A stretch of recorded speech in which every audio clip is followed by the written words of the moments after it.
മദ്യം കഴിക്കുന്നോണ്ട് കഞ്ചാവും കൂടെ അടിക്കുമ്പോഴാണ് അമ്മയെ കയറി പീഡിക്കുക, പെങ്ങന്മാരെ കയറി പീഡിക്കുക. വിവരം എന്ന് പറഞ്ഞ സാധനമേ ഇല്ല.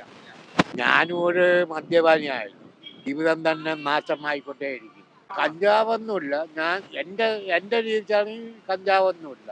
ഞാനും ഒരു മദ്യപാനിയായിരുന്നു. എനിക്കും പലപ്പോഴും പല രീതിയിലൊക്കെ തോന്നിയിട്ടുണ്ട്. അത് ഞാനിപ്പം അവസാനം ഒരു 8 വർഷം കൊണ്ട് മദ്യപാനം പാടെ ഉപേക്ഷിച്ചു. അതിനോട് എനിക്ക് യോജിപ്പാണ്.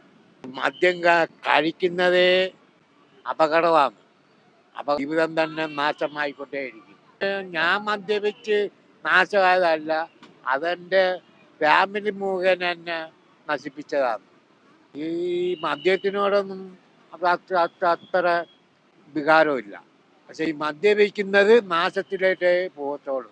മദ്യപാനമാണ് നാശം. കഞ്ചാവൊന്നുമില്ല.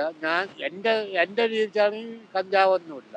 മദ്യം കഴിക്കുന്നോണ്ട് കഞ്ചാവും കൂടെ അടിക്കുമ്പോഴാണ് അമ്മയെ കയറി പീഡിക്കുക, പെങ്ങന്മാരെ കയറി പീഡിക്കുക, അച്ഛനെ വെട്ടിക്കൊല്ലുക.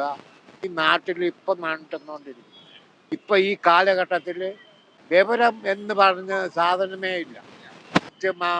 മക്കൾക്ക് അത് തന്തയാന്ന്, അമ്മയാന്ന്, സഹോദരിയാന്ന് ഒരു ഒരു ഒരു നിയന്ത്രണമില്ല. അത് ഇപ്പം ചെല്ലുന്ന എല്ലാം കള്ളം കഞ്ചാവുക. പെൺകുട്ടികൾ എത്ര പെൺകുട്ടികളാ ഈ സിറ്റിക്കകത്ത്, എറണാകുളം സിറ്റിക്കകത്തൊക്കെ ചെന്ന് നോക്കുമല്ലോ, മയക്കുമരുന്നിൻ്റെ അടിമ.